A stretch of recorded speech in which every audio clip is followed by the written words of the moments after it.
nagsisigaw na ng, "Sir, reinforcement sir. Wala ba tayong kastibak sir?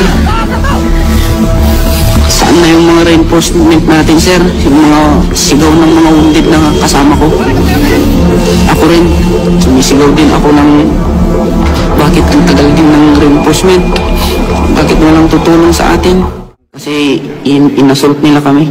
Parang ipipinis na nila kami. Akala nila siguro patay na kami lahat doon. So, sabay-sabay silang lumapit sa amin.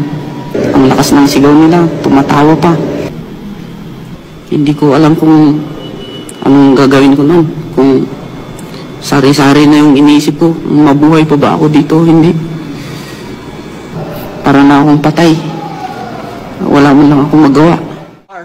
Every time na lalakas yung putukan, china-challenge namin yung 50-50. Kung sumasagot pa sila sa challenge namin, sila sa putok kami nag-uusap. Sumasagot pa yung 50-50, medyo high moral pa rin ako. Kasi ang iniisip ko, makakalabas pa rin kami. Pag-abanti namin, binabagan pa rin kami. Minorotar kami. So, andun pa rin. Matagal kami dun sa area na yun. Hanggang sa hindi na sumasagot yung 50-50 sa amin. Binantayan namin yung mga patay namin. Yung kaming mga wounded. Binantayan kami ng mga hindi nasugatan. Walang aalis. Walang aatras. Walang magsusurrender. Mamamatay na tayo lahat dito. Ito lang po ang gusto kong tanong eh. Nakita nyo na SAF yan eh. Kahit anong violation pa yan, kahit na po sinabi nating walang coordination, etc. Kahit na sabihin pa ho natin sino una nagpaputok. Kausap yan eh. Sa usaping pangkatahimikan, peace talks. Bakit nyo pininis yung mga tao? Ito pong mga taong ito ay simpleng mga tao lang ito eh.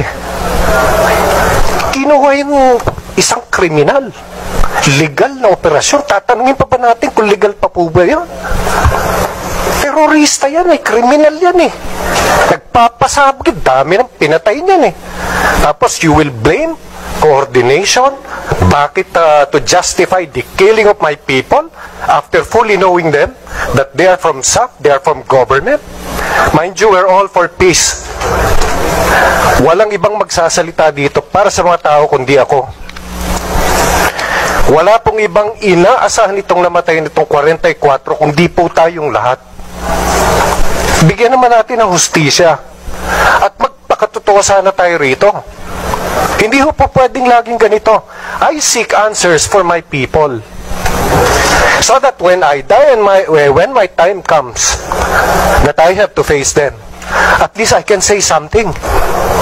Sagutin nyo lang po ako so that when we face each other all in heaven, I can tell them what happened.